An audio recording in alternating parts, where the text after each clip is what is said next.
За энэ хөө paper development session ямар учиртай юм бэ? Бид нар компьютер тест нь ч юм уу эсвэл шүүгээд чинь ямар нэгэн байдлаар эхлээд дуусгах чадаагүй судалгааны ажлууд байждаг. Тэгвэл та бүхэн энэхүү судалгааны ажлуудаа манай paper development session барьж ирээд яг юун дээр гацаад байгаа, ямар зүйл судлаж байгаа тухайгаа ярилцаад ингээд бид нар түүнд болохоор цааш нь хөгжүүлж болох санал, шүүмж, за хэрэгтэй зөвлөгөөнүүдийг өгөх ийм сешнийг бид зохион байгуулж байгаа энэ paper development session. Докторийн судалгааны ажлыг хэлэлцүүлэх докторийн консорциум ажил нь. За энэ бол докторантууд маань өөрийнхөө судалгааны ажлыг хэлэлцүүлэх, санал зөвлөмж авах юм боломжтой болж байгаа.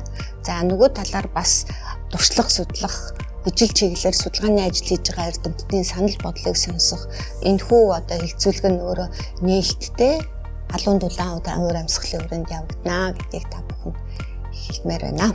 Эрхэм хүндэрт эрдэмтэн багш судлаачид та бүхнийг жил бүр уламжлал болгон зохион байгуулагдсан манай сургуулийн багш оюутны эрдэм шийний хуралд оролцож өөрийнхөө судалгааны үрдэг танилцуулж эрдмийн оч захихаас гадна бусад судлаачдыг эрдмийн ажил хийх урам зоригийг хайрлаарай гэж хүсэх байна.